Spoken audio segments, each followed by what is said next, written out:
Olá, pessoal. Vamos para mais uma aula desse curso maravilhoso, essa análise histórica, geopolítica, geográfica no conflito entre Rússia e Ucrânia. Então, a gente já está nós estamos nos encaminhando para o final desse curso, né? Vocês depois olhem toda a playlist, né? Como é um curso que vai analisar com vários aspectos históricos, geográficos, geopolíticos, para a gente tentar entender esse conflito que está acontecendo na Ucrânia. Bom, sobre essa aula, o que é que a gente vai tratar? Vamos continuar sobre a geografia da guerra, o conflito na Ucrânia, certo, pessoal? Aula 41, né? Então, na aula 41, qual o tema? Negociações de paz e de cessar-fogo.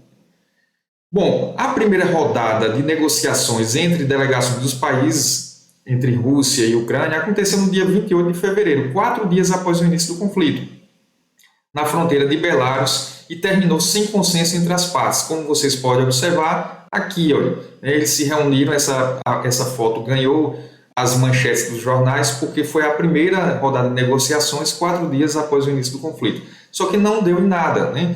Uma segunda rodada foi estabelecida em 3 de março, onde russos e ucranianos concordaram em criar corredores humanitários para a retirada de civis das zonas de conflitos, mas não avançaram resoluções para um armistício definitivo.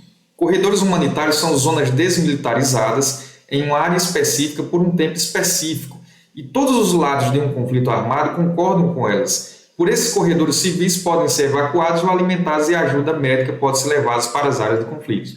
Os corredores são necessários quando as cidades estão sitiadas e a população está em suprimentos básicos de alimentação, eletricidade e água. O acesso aos corredores humanitários é determinado pelas partes em conflitos, geralmente é limitada a atores neutros, como a ONU, ou organizações de ajuda mútua, como, por exemplo, a Cruz Vermelha, né? Eles também determinam o tempo, a área de quais meios de transporte, caminhões, ônibus ou aviões podem ser usados no corredor. Então, uma coisa interessante, pessoal, é que o tempo todo, né, a delegação da Rússia, da Federação Russa, estão tentando entrar em contato com a delegação da Ucrânia para tentar chegar num acordo, num consenso, com algumas determinações partindo do Kremlin, né, da Rússia, para que o Kiev se comprometa, né, e que cele de vez um acordo de paz e um cessar-fogo, né? No entanto, algumas coisas estranhas aconteceram. Por exemplo, um dos integrantes da comitiva de negociação da Ucrânia estranhamente foi assassinado. Foi assassinado por forças por agentes do governo da própria Ucrânia. É estranho, né? Então veja só, um dos membros da delegação ucraniana que participou da primeira rodada de negociações entre Ucrânia e Rússia, Denis Kirev, foi encontrado morto no sábado, no dia 5 de março de 2022, em Kiev. Segundo o Ministério da Defesa da Ucrânia, o negociador e outros dois funcionários do Departamento de Inteligência morreram durante tarefas especiais. Simplesmente isso. E a imprensa começou a investigar. Denis Kirev trabalhou no banco russo Sberbank e na estatal ucraniana Ukreksimbank, integrou a delegação ucraniana na primeira reunião de negociações com a Rússia em Belarus, no dia 27 de fevereiro. A versão dos jornais europeus aponta para uma morte suspeita, né? De acordo com o português observador, Denis Kirev pode ter sido morto depois de passar informações ao governo russo.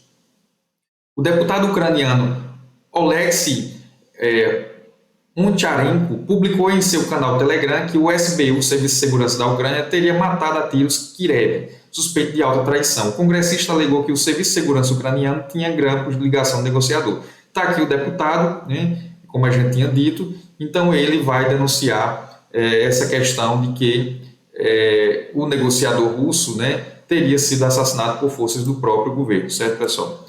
Dando seguimento aqui. Negociações entre Rússia e Ucrânia. Os encontros nos territórios belarusos permaneceram em impasse na terceira rodada, finalizada em 7 de março, mas diretrizes para a formação da passagem segura de civis foram assentadas pelas partes, ou seja, pelo menos os corredores humanitários, né? Com a expectativa de um avanço mais sólido, a quarta rodada de diálogos anunciou uma pausa técnica no dia 14 de março e um novo adiamento no dia seguinte, no dia 15, com o negociador ucraniano Mikhailo Podolyak, citando impasses muito difíceis entre os países. Está aqui o negociador ucraniano. Em 16 de março, o jornal britânico Financial Times publicou reportagem que citava progressos significativos entre as delegações para o estabelecimento de um acordo de paz. As tratativas envolveriam o cessar-fogo e a retirada russa do território ucraniano em troca da declaração de neutralidade e da limitação bélica das forças armadas ucranianas por Kiev. Então foram as determinações impostas na mesa para acabar com esse conflito, para o cessar-fogo, foi as imposições dadas pelo governo da Rússia para tirar suas tropas do território ucraniano, foi isso. A Ucrânia se comprometer a se desmilitarizar, porque é um perigo eminente nas barbas, na fronteira, né, da Rússia, você tem um país satélite que se adeque e que entre na OTAN como uma aliança militar. Então não tem sentido nenhum um país como a Ucrânia, um ex-país que fazia parte da antiga União Soviética, se militarizar, se tornar uma base, né, de armas potentes, de mísseis de longo alcance, né, da OTAN em direção a uma possível ameaça imperial que é a Rússia. Então, a gente está vendo uma espécie de guerra interimperialista, os norte-americanos manipulando a OTAN, controlando os países satélites ali ao redor, na fronteira com a Rússia, com o objetivo de militarizar, né, para direcionar armas de grosso calibre e impor novas sanções, impor a intimidação como uma espécie de nova Guerra Fria que a gente está vendo hoje. O Kremlin, porém, negou a informação sobre a proximidade do consenso e disse que os trabalhos continuavam. Desde então, não houve informações oficiais sobre o avanço nas negociações das missões em Belarus. Está aqui, olha, a quarta negociação, nessa quarta-feira, dia 16, que começou na segunda-feira, no dia 15 de março, e foi interrompida a cada dia desde então. Ainda assim, há sinais de avanço. O ministro das Relações Exteriores da Rússia, Sergei Lavrov, disse nessa quarta-feira, no dia 16 de março, que tem esperanças no avanço das negociações. O presidente da Ucrânia, Volodymyr Zelensky, também deu sinais de que o diálogo está avançando. Veja, a gente vai ver, na reunião do dia 16 de março, na quarta rodada de negociações, o presidente depois diz que viu avanços significativos. Olha, em um vídeo divulgado na madrugada desta quarta-feira, dia 16, ele afirmou que as exigências dos países para acabar com a guerra estão mais realistas, ou seja, ele elogia, né, as propostas que foram colocadas na mesa por Putin, pelo governo da Rússia, né? No entanto, logo após, estranhamente, essas negociações passam a ficar distantes, né? Passam a não dar mais segmentos. Por que será? Então lembre-se do que já aconteceu, a morte suspeita de um negociador ucraniano lá atrás, né? Na primeira rodada de negociação. Agora, na quarta rodada, o governo Zelensky faz um vídeo dizendo que teve avanços significativos. E depois essas negociações voltam a estancarem, né? É estranho. No dia 17 de março, né, veja só, no dia 17 de março, né, como vocês podem ver, 3 semanas depois do início da invasão, o presidente russo Vladimir Putin ligou para o colega turco Recep Tayyip Erdogan e listou quais são precisamente as demandas da Rússia para assinar um acordo de paz com a Ucrânia. Demandas que, desde o início, né, Putin justificou essa invasão, né? As demandas da Rússia podem ser divididas em 2 categorias. A primeira, com 4 exigências, não parece tão difícil para a Ucrânia, segundo Kalin. A principal demanda dessa categoria é que a Ucrânia aceite que deve ser geopoliticamente neutra, ou seja, não entrar na OTAN, e não deve aderir à OTAN, a aliança militar liderada pelos Estados Unidos, além de prometer não receber armas ou armamentos estrangeiros em troca de proteção. O presidente ucraniano Volodymyr Zelensky já sinalizou durante o conflito que adotaria tal posição. A Ucrânia teria que submeter a um processo de desarmamento para garantir que não seria uma ameaça à Rússia. Precisa haver uma proteção à língua russa na Ucrânia, outra exigência, e o país também teria que promover o que a Rússia chama de desnazificação, né? Lembrando que há um avanço das forças da OTAN equipando militarmente com armas de grosso calibre a Ucrânia. Há uma abertura dos governos desde 2014 para cá para forças nazistas, grupos paramilitares extremistas violentos que massacram o povo de origem russa nas províncias do leste, né? E que o governo Putin avança sobre o território da Ucrânia como uma espécie de doutrina Putin, né? Então, ocupar o país inimigo antes que ele lhe ocupe, que ele lhe ataque, né? Já que a Ucrânia estava servindo como uma espécie de país satélite para uma possível construção de uma base militar, né, dos países do Ocidente naquele território. Outra questão é combater os movimentos nazistas. A Rússia já tem um histórico com relação a isso. Lá atrás, a gente viu em aulas anteriores sobre a Batalha de Stalingrado, sobre o avanço, as batalhas terríveis que os os soviéticos lutaram contra os nazistas em território ucraniano, inclusive com a parte dos ucranianos, né, favorecendo os nazistas. E agora, novamente, movimentos chamados de Batalhão de Azov anda praticando terror, genocídio, matança, violência contra a população de maioria russa que vive nas províncias de leste, né? Então, as exigências da Rússia para acabar com o conflito. A segunda categoria de exigências russas, no entanto, é onde parece haver as principais dificuldades. Na ligação com o presidente turco, Putin afirmou que elas demandariam uma negociação cara a cara entre ele e Zelensky, antes de chegarem a um acordo nesses pontos. O presidente ucraniano já disse estar preparado para encontrar o colega russo a fim de negociar pessoalmente um acordo de paz. Envolve o status da região da Crimeia, anexada pela Rússia em 2014, e da região de Donbás, no leste ucraniano, onde grupos separatistas ligados à Rússia criaram repúblicas independentes como Donetsk e Lugansk, né, que foi reconhecido no dia 22 de fevereiro desse ano como independentes pelo governo russo. Ao fim, as exigências de Putin parecem não são tão duras quanto alguns especialistas e algumas autoridades temiam, e dificilmente devem ser obstáculos ante toda a violência, o derramamento de sangue e a destruição da guerra na Ucrânia. Um acordo de paz pode levar muito tempo para ser resolvido, mesmo que um cessar-fogo para o derramamento de sangue durante as negociações. Está aqui a região almejada pela Rússia, né, as províncias que se declararam independentes no dia 22 de fevereiro desse ano, Luhansk e Donetsk, e a Crimeia, que já foi anexada pela Rússia lá em 2014. Né? Então, Putin e Zelensky em clima de conflito. Bom, representantes da Rússia e da Ucrânia se reuniram na sexta-feira, no dia 1º de abril de 2022, novamente, para mais uma rodada de negociações. As conversas serão resolvidas via videoconferência. Pelo Telegram, o chefe da delegação ucraniana, David Arakhamia, disse que nas negociações realizadas na Turquia nessa semana, aqui o presidente Erdogan da Turquia, um amigo pessoal de Putin, ele liderou essa reunião, né, para tentar chegar a um consenso. Diz que as negociações realizadas na Turquia na semana passada, os representantes de seu país disseram que chegou a hora de uma reunião entre o presidente ucraniano, Volodymyr Zelensky, e o presidente russo, Vladimir Putin.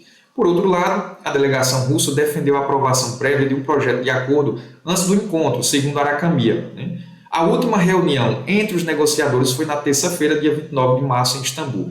As delegações acordaram a redução de ataques em áreas próximas a Kiev, capital da Ucrânia, e a Chernihiv, cidade ao norte do país. Porém, no primeiro dia depois dos ataques a Kiev, foram retomados. Né? Em vídeo, Zelensky disse que os sinais ouvidos nas negociações não silenciam a explosão dos projetos russos e que os ucranianos não têm motivos para confiar na Rússia. Então, o tempo todo, ele vai para as redes sociais. Um momento ele dá uma declaração, diz que as reuniões estão se aproximando de um consenso para gerar um cessar-fogo. Logo após, estranhamente, ele muda de retórica e vai para as redes sociais. Então a gente vê claramente que é um governo que é manipulado pelos países do Ocidente, sobretudo Biden, presidente americano, que tem um interesse crucial em tensionar esse conflito, porque o objetivo, né, dessas forças do Ocidente é o Império Americano continuar essa sua condição de tentar controlar o sistema do capital, que é um sistema incontrolável em suas entranhas, como já diz Stephen Meszaros, um filósofo húngaro que morreu recentemente. Então veja só, nessa tentativa de manter o controle do Império no mundo, né, os Estados Unidos tensionam uma guerra para afastar a Rússia de querer ser uma potência regional ali na Eurásia, fornecendo gás natural e petróleo para os países da Europa Ocidental. Os americanos é quem quer esse mercado. É tanto que as empresas multinacionais do ramo de petróleo americano, né, como a Chevron, a Shell, a ExxonMobil, já estão de olho nesse mercado de fornecimento de gás, sobretudo para a Alemanha e para outros países da Europa Ocidental. Esse é o objetivo do conflito. É por isso que as negociações não andam, porque os americanos estão manipulando, estão tensionando. Em um momento, o presidente, o papagaio de recado, que é Zelensky, fica nas redes sociais falando para o vento, né? Em um momento, ele diz que está fluindo, né, as negociações. Em outro momento, ele diz que os russos não querem acordo, né? Então, veja, olha, uma nova rodada de negociações de paz entre Rússia e Ucrânia terminou na manhã dessa quarta-feira, do dia 29 de março, em Istambul, na Turquia, com leves avanços de ambos os lados para negociar um acordo de paz, embora um cessar-fogo na prática ainda não tenha sido acordado. O vice-ministro da Defesa russo, Alexander Fomin, disse após o encontro que Moscou decidiu reduzir drasticamente a atividade militar na direção de Kiev e Chernihiv. Está aqui o vice-ministro da Defesa russo, Alexander Fomin.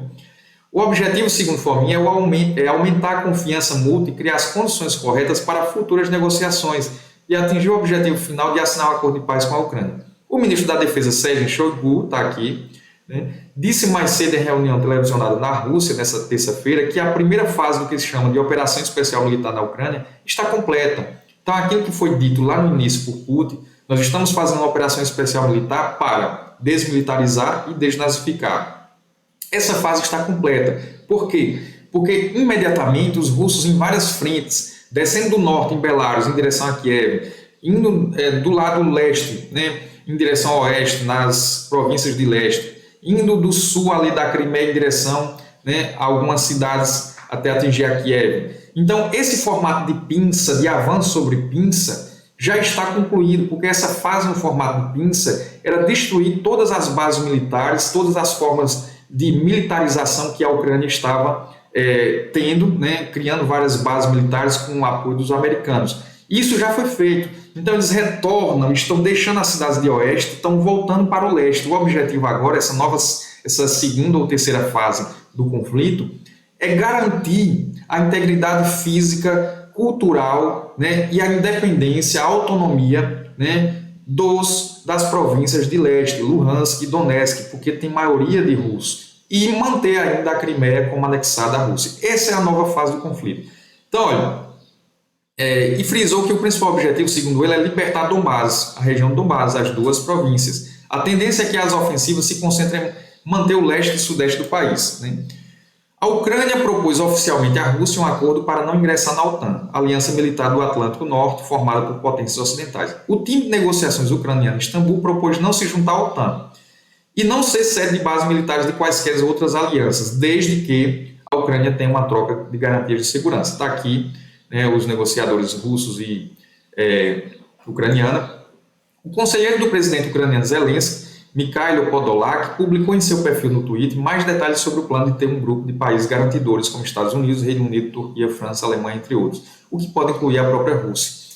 A ideia que tem sido relativamente bem sucedida por Moscou é fazer uma espécie de artigo 5, adaptado da OTAN, em que países membros são defendidos pelos demais no caso de uma invasão.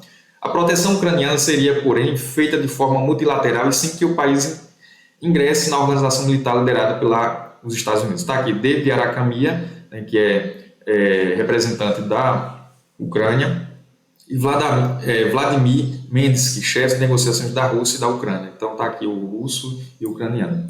Bom, um dos pontos mais sensíveis, o status da Crimeia, então território ucraniano anexado pela Rússia em 2014, também foi citado na proposta, com a Ucrânia recuando relativamente em sua demanda pela região e sugerindo agora um período de consulta de 15 anos.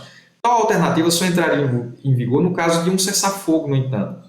As medidas precisariam também passar por referendo entre a população ucraniana.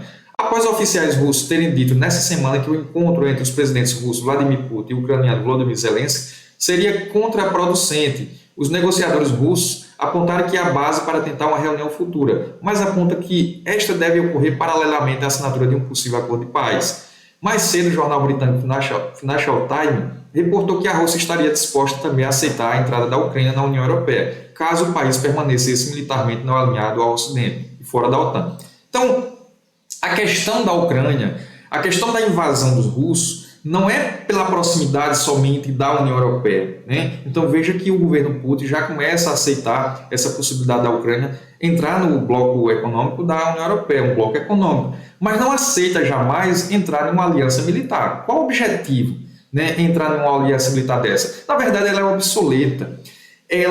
Essa aliança militar é usada pelos Estados Unidos para manter sua política imperial de avanço sobre fronteiras, para tentar dominar territórios ricos em reservas naturais, para depois virem as multinacionais do ramo de petróleo, do ramo da construção civil americana, depois da guerra, depois de passar a tormenta, você vem o mar de calmaria. As indústrias americanas vão lá, reconstroem os países, ganham muito dinheiro e abrem novas possibilidades de mercado, porque o capitalismo aí está em crise. né? Então, já não tem mais espaço para reprodução em escala ampliada, como o sistema do capital é em sua natureza, como já dizia Karl Marx. Então, veja, se o capital não tem mais espaço para se reproduzir em escala ampliada, o que é que ele faz? Ele vai ter que fazer a queima de excesso de capital em um lado, que são as forças produtivas, as indústrias, o campo, e destruir o excesso de mão de obra do outro lado, que é os que estão desempregados. Destruir o excesso, você cria novamente um mar de calmaria, um equilíbrio, né, e volta a criar novos mercados, a aquecer a economia, através da construção civil, através da extração de minério, enfim. Então, é isso que está por trás desse conflito. Então, a OTAN serve a esses interesses. É o braço armado, é o braço militar para abrir as fronteiras dos países, de derrubar governos, se apropriar de territórios. Certo, gente? É uma instituição obsoleta, porque ela surgiu em 1949, né, com a justificativa da política de contenção, né, da Guerra Fria, que era a contenção entre dois modelos econômicos que se engalfinhavam a partir de uma disputa ideológica, guerras indiretas, de intimidar o inimigo. Né? Por quê? Porque uma guerra direta seria uma guerra sem vencedores, de duas potências que tinham armas de destruição em massa. Estados Unidos liderando o capitalismo no Ocidente, União Soviética liderando o socialismo no Oriente. Bom, o FT, né, aponta que um rascunho da proposta russa, segundo 4 fontes com conhecimento do assunto, não incluía também as 3 demandas iniciais de Moscou, as chamadas de desnazificação, desmilitarização e proteção legal da língua russa na Ucrânia. O chanceler russo, Sergei Lavrov, avaliou nesta quarta-feira, no dia 30 de março, o resultado das negociações russo-ucranianas realizadas em Istambul como um passo positivo, embora não seja o resultado final. A prontidão de Kiev para garantir um status não nuclear e de não aderência a blocos é um progresso significativo em sua visão. Lavrov enfatizou que o lado ucraniano também confirmou seu entendimento de que as questões da Crimeia, que voltou à Rússia em 2014, e Donbás, que declarou sua independência da Ucrânia no mesmo ano, estão encerradas. O ministro concedeu a declaração logo após o negociador-chefe da Rússia, Vladimir Medvedev, dizer que as negociações de terça, no dia 29, lá em Istambul, marcaram a primeira vez que as autoridades de Kiev expressaram sua posição de negociar com Moscou. Medinsky afirmou que as propostas ucranianas serão analisadas pelo Kremlin e apresentadas ao presidente Vladimir Putin. O lado russo também desenvolverá uma lista de contrapropostas da Ucrânia em breve. Está aqui o chanceler russo, Sergei Lavrov, considera um processo significativo que os negociadores ucranianos tenham confirmado a necessidade de garantir um status não nuclear e de não aderência a blocos da Ucrânia e sua segurança fora da estrutura da OTAN, bem como o entendimento dos colegas ucranianos de que as questões da Crimeia e do Donbás foram finalmente resolvidas, disse Lavrov, né, no dia 30. Aqui está o negociador-chefe da Rússia, Vladimir Medvedev. Bom, o porta-voz presidencial da Rússia disse que Moscou entregou à Ucrânia um documento de esboço com precisas formulações relacionadas à resolução do conflito. Então veja só, tivemos uma rodada de negociação com mediação ali de Erdogan, presidente da Turquia, em Istambul, no dia 29 de março. Tanto os chanceleres da Ucrânia quanto da Rússia viram significativo avanço, porque a Ucrânia começa a entender que realmente ela não poderia entrar em uma aliança militar com a OTAN. Né? E aí, as propostas que foram tragas na mesa de negociação no dia 29 de março pela Ucrânia, né, as determinações vindas do presidente da Ucrânia, foi absolvidas pelo chanceler da Rússia. Eles pegaram essas propostas e ficaram de levar essas propostas para ser discutidas pelas autoridades com o presidente Putin. Né? E depois de ser analisado, o presidente Putin, junto com as autoridades da Rússia, iria fazer uma contraproposta, um documento com alguns pontos de acordo, de encontro e desencontro. Né? Pois bem, o porta-voz presidencial da Rússia disse que Moscou entregou à Ucrânia já faz 4 dias e não recebe nenhum retorno desse documento que foi enviado. Por isso que o conflito continua. Né? Então veja só, a Rússia entregou à Ucrânia um documento de esboço detalhando formulações claras, disse nessa quarta-feira, no dia 20 de abril, Dmitry Peskov, está aqui o porta-voz presidencial Dmitry Peskov. Ele apontou que o lado ucraniano está constantemente mudando e se afastando das suas sugestões de acordos anteriores. Então vejam, em um momento acorda uma coisa, em outra reunião volta atrás. Quem é que está por trás do presidente da Ucrânia? Quem é que está interferindo nessas negociações? O que tem consequências muito más no que toca à eficácia das negociações. Isso depende do lado ucraniano, mas voltamos a repetir. Já dissemos várias vezes que a dinâmica de trabalho do lado ucraniano deixa muito a desejar. Por isso, digamos assim, os ucranianos não revelam uma grande vontade de intensificar o processo de negociação, sublinhou Dmitry. O ministro das Relações Exteriores da Rússia disse que Moscou enviou há 5 dias, na verdade não são 4, 5, a Kiev novas sugestões de negociações, mas que ainda não recebeu resposta. As negociações entre Moscou e Kiev estancaram, a Rússia ainda não recebeu resposta da Ucrânia sobre suas propostas, afirmou na sexta-feira, dia 22 de abril, Sergei Lavrov, ministro das Relações Exteriores russo. Agora, as negociações estão estancadas, como diz Lavrov, porque há 5 dias ficou sem resposta outra proposta que demos aos negociadores ucranianos, que foi formulada tendo em conta os comentários que deram até esse momento, falou Lavrov após negociações com Murat Kleberg, ministro das Relações Exteriores do Cazaquistão. Bom, então, pessoal, é isso o que eu tinha para falar sobre essa aula, sobre as rodadas de negociações que ora avançam, ora as autoridades da Ucrânia aceitam determinadas condições, de repente, com alguma interferência ali por trás do governo norte-americano que tem interesse em intencionar o conflito e não acabar, não cessar fogo, ficam o tempo todo mudando de orientações e estanca as negociações e volta a intensificar os conflitos. Então é isso que está acontecendo atualmente. O conflito ainda já atingiu mais de 2 meses, ainda continua na ativa. É isso que eu tinha para falar nessa aula 41, já já a gente volta. Tchau, tchau, até mais, gente.